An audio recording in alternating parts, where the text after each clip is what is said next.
Hello friends, super magic રસોઈમાં મિત્રો હું આપનું સ્વાગત કરું છું. આજે હું સાંજનું આપણે રસોઈનું જોરદાર આઈડિયા તમારી સાથે શેર કરું છું. તો તમને ચોક્કસ આ વિડીયો ગમશે. ગમે તો લાઈક કરજો, શેર કરજો અને સબસ્ક્રાઈબ કરવાનું તો ભૂલતા જ નહીં.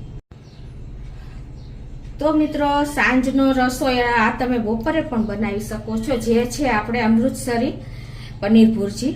એના ઇન્ગ્રેડિયન્ટમાં મિત્રો તમને બતાવી દઉં. એમાં મેં 150 ગ્રામ આપણે પનીર ખમણીને મેં લીધું છે. મેં આ ઘરે જ બનાવેલું છે. અને આપણે 1 કપ એકદમ મોરું દહીં લેવાનું છે, ખાટું નહીં ચાલે, અને જાડું લેવાનું છે. જો તમારે પાણીનો ભાગ હોય ને તો તમારે નિતારી લેવાનું છે. 3 ટમેટાની મેં પેસ્ટ કરી લીધી છે અને 3 કાંદાની પેસ્ટ કરી લીધી છે, અને 7 થી 8 કળી લસણ, 2 તીખા મરચા અને 1.5 ઇંચ આદુના ટુકડાને પણ મેં એવી દરદરી પેસ્ટ કરી લીધી છે. 1 ટેબલ સ્પૂન આપણે બેસન છે, કસૂરી મેથી છે 1 ટેબલ સ્પૂન જેવી, ગરમ મસાલો છે, રૂટીન મસાલામાં હળદર, લાલ મરચું, કાશ્મીરી મરચું અને જીરું આખું અને ધાણા જીરું છે, અને મીઠું અને તેલ અને બટર. તો આપણે બનાવવાનું ચાલુ કરીએ. તો પહેલાં તો આપણે જે 1 કપ દહીં ઘાટું લીધું છે અને મોરું લીધું છે એને આપણે એક બોલમાં લઈ લઈશું. એમાં આપણે મસાલા કરશું. તો 1/2 ટેબલ સ્પૂન જેવું આપણે કાશ્મીરી લાલ મરચું નાખશું, 1/2 ટેબલ સ્પૂન આપણે ધાણા જીરાનો પાવડર નાખશું, અને આપણે 1/4 ટીસ્પૂન હળદર નાખી દેશું, અને ગરમ મસાલો આપણે 1 ટીસ્પૂન જેવો નાખી દેશું, અને 1 ટીસ્પૂન જેવું આપણે મીઠું નાખી દેશું, અને આને આપણે સરસ એકદમ મિક્સ કરી લેશું.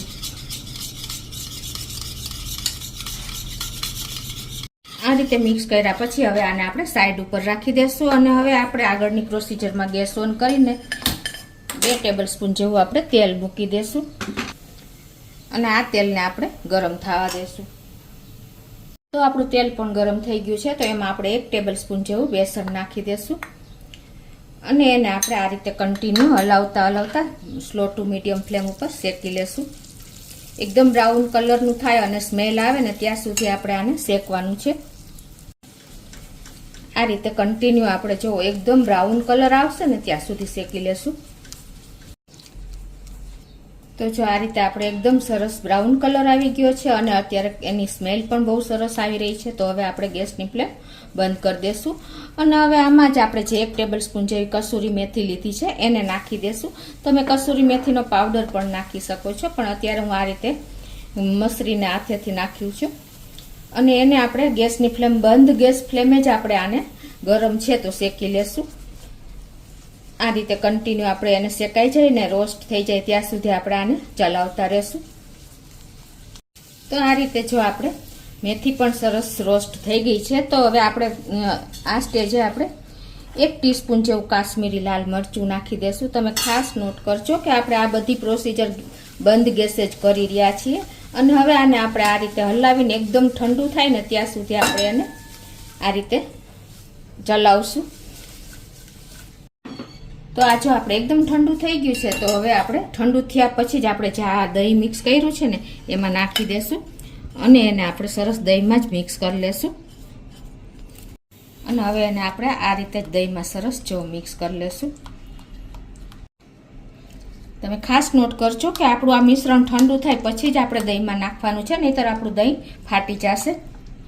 હવે આ જ પેનમાં આપણે 2 ક્યુબ આપણે બટરના નાખી દેશું. અમૃતસરી આપણે પનીર ભુરજી બટરમાં એકદમ સરસ લાગે છે. તો હવે એને આપણે અને 1/2 ટીસ્પૂન જેવું આપણે તેલ નાખી દેશું, અને આને આપણે સરસ મેલ્ટ થવા દેશું.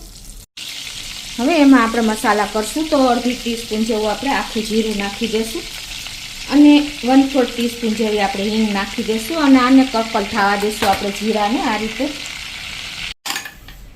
તો આપણું જીરું પણ જો એકદમ સરસ સંતળાઈ ગયું છે. અત્યારે ગેસની ફ્લેમ સ્લો ટુ મીડિયમ રાખી છે. હવે આ સ્ટેજે આપણે મેં અત્યારે આ પેસ્ટ બનાવી છે ને આદુ મરચાં અને લસણને એ નાખી દેશું. એમાં મેં 7 થી 8 કળી લસણ, 2 તીખા મરચાં અને 1.5 ઇંચ આદુનો ટુકડો લીધો હતો. એને પણ આપણે આ રીતે સાંતળી લેશું કચાશ દૂર થાય ત્યાં સુધી. તો 1 થી 1.5 મિનિટ થઈ છે. અને જો આપણે આ આદુ લસણ અને મરચાંની પેસ્ટ આપણે કરી છે, પેસ્ટ નહીં પણ દરદરી એવી, એને આપણે એકદમ કચાશ દૂર થઈ ગઈ છે. હવે આ સ્ટેજે આપણે શું કરવાનું છે કે આ 3 મીડિયમ સાઇઝના મેં કાંદાને પણ આ રીતે ચોપ કરી લીધું છે, એકદમ ક્રમ્બલ ટાઈપનું. તો એ નાખી દેશું અને એને પણ આપણે આ રીતે સ્લો ટુ મીડિયમ ફ્લેમ ઉપર સાંતળી લેશું. એકદમ ટ્રાન્સપરન્ટ થાય ત્યાં સુધી ગેસની ફ્લેમ આપણે સ્લો ટુ મીડિયમ જ રાખશું. તો જો આપણે આ કાંદા પણ ટ્રાન્સપરન્ટ થઈ ગયા છે અને 5 મિનિટ જેવું થયું છે સ્લો ટુ મીડિયમ ફ્લેમ ઉપર.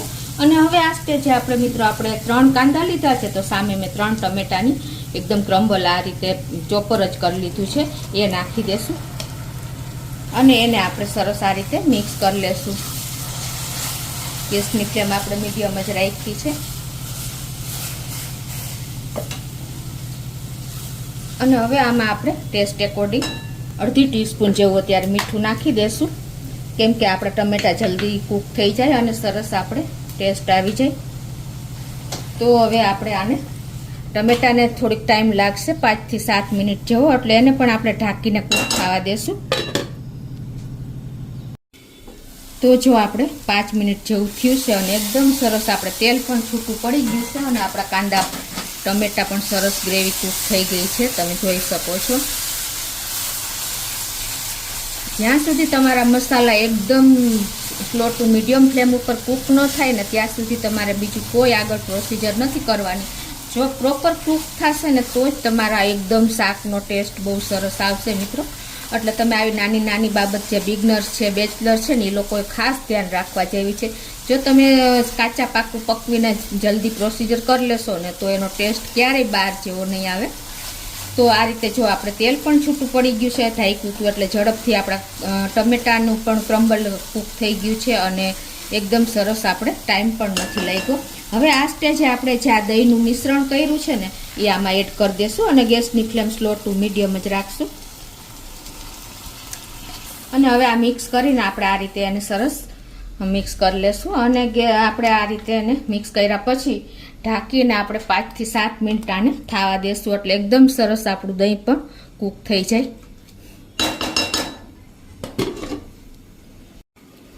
તો 5 થી 7 મિનિટ જેવું થયું છે અને હવે આપણે જોઈ પણ લઈએ. જો આપણું દહીં નાખ્યા પછી એકદમ તેલ પણ છૂટું પડી ગયું છે અને આપણી સરસ ગ્રેવી પણ કૂક થઈ ગઈ છે. જો તમને જરાય ખ્યાલ નહીં આવે કે આમાં આપણે દહીં ઉમેર્યું છે, એટલી દહીંનો ટેસ્ટ પણ નહીં આવે અને એટલી એની કચાશ સાવ દૂર થઈ ગઈ છે અને ખ્યાલ પણ નથી આવતો કે આ દહીંની ગ્રેવી છે મિત્રો.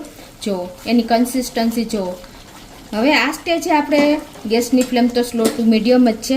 આ સબ્જી એવી છે ને મિત્રો કે આ મેથડથી તમે બનાવશો ને તો બિગનર્સ, બેચલર લોકો પણ ઇઝીલી બનાવી શકશે. કોઈ પણ જાતના ઝાઝા મસાલા વગર ઇઝીલી એ તૈયાર થઈ જાય છે. અને તમે માર્કેટમાં લેવા જાઓ તો કેટલી કોસ્ટલી પડે છે, પણ તમે જો ઘરે આ રીતે બનાવશો ને તો ટાઈમ પણ નહીં લાગે અને બિગનર્સ લોકોને પણ હથરોટી બેસી જશે. તો હવે આ સ્ટેજે આપણે 1/4 કપ જેટલું પાણી નાખી દેશું. ગરમ પાણી નાખવાનું છે મિત્રો, ઠંડા પાણીનો બિલકુલ ઉપયોગ નથી કરવાનો. અને હવે આને આપણે થોડીક વાર કૂક થવા દેશું, પાણી બોઇલ થવા દેશું. તો જો આપણે 2 મિનિટ જેવું થયું છે અને આપણું પાણી પણ બળી ગયું છે અને સરસ આપણી ગ્રેવી પણ કૂક થઈ ગઈ છે, પાણી નાખ્યું ગરમ એટલે. અને હવે આ સ્ટેજે આપણે પનીર નાખી દેશું. અત્યારે મેં 150 થી 200 ગ્રામ જેવું પનીર લીધું છે. આને મેં ક્રમ્બલ કરી લીધું છે, ઘરે જ બનાવેલું છે. જો તમે બહારથી પનીર લ્યો ને તો તમારે એને ક્રમ્બલ કરી લેવાનું છે, ઝીણી ખમણીથી ખમણી લેવાનું છે. તો આ રીતે નાખ્યા પછી આપણે એને મિક્સ કરી લેશું અને ગેસની ફ્લેમ અત્યારે આપણે થોડી સ્લો રાખશું અને આ રીતે કન્ટિન્યુ આપણે ચલાવતા રહેશું. અને જો આ સ્ટેજે તમારે ટેસ્ટ કરી લેવાનો કે મીઠાની જરૂર હોય ને તો તમારે મીઠું નાખી દેવાનું છે અને મિત્રો આ રીતે તમારે ચલાવી લેવાનું છે. અને જો તમને એમ લાગે કે થોડા પાણીની જરૂર છે તો આપણે થોડુંક પાણી પણ ગરમ જ નાખવાનું છે, ખાસ તમે નોટ કરજો. તો અત્યારે મને થોડુંક થીક લાગે છે તો અત્યારે પાછું 1/4 કપ જેટલું પાણી નાખું છું. અને હવે આને આપણે થોડીક વાર આ રીતે જ કૂક થવા દેશું. પાણી એટલે સરસ બોઇલ થઈ જાય અને આપણો એકદમ ગ્રેવીમાં સરસ મસાલો કૂક થઈ જાય. તો આ રીતે જો હવે આપણે એકદમ સરસ પાણી પણ બળી ગયું છે અને આપણે અત્યારે પનીર ભુરજીની કન્સિસ્ટન્સી પ્રોપર થઈ ગઈ છે. તો હવે આપણે બંધ કરી દેશું ગેસ અને એમાં આપણે થોડી એવી ધાણા ભાજી પણ નાખીને મિક્સ કરી લેશું. તો મિત્રો એકદમ જો ટેસ્ટી અને લુકમાં પણ એકદમ એટ્રેક્ટિવ એવી આપણી પનીર ભુરજી, અમૃતસરી પનીર ભુરજી તૈયાર છે મિત્રો. તમે જોઈ શકો છો એકદમ હેલ્ધી અને કોઈ પણ તામઝામ વિના એકદમ આપણી સરસ તૈયાર થઈ ગઈ છે. તો હવે આપણે ગેસ બંધ કરી અને એક બોલમાં સર્વ કરી લેશું.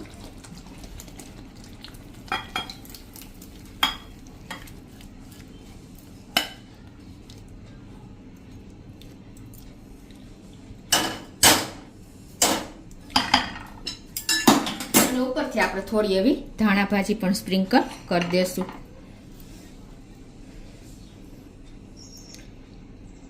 તો મિત્રો રેડી છે આપણી અમૃતસરી પનીર ભુરજી. આને તમે બ્રેડ સાથે કુલચા સાથે ખાઈ શકો છો અને જો તમારા ઘરમાં વડીલ હોય તો તમે રોટલી સાથે પણ સર્વ કરી શકો છો. અને સલાડ કાંદા અને આપણે કાકડીનું સલાડ પણ સર્વ કર્યું છે. તો તમને ચોક્કસ આ મારો વિડીયો ગમે તો લાઈક કરજો, શેર કરજો અને સબસ્ક્રાઈબ કરવાનું તો ભૂલતા જ નહીં.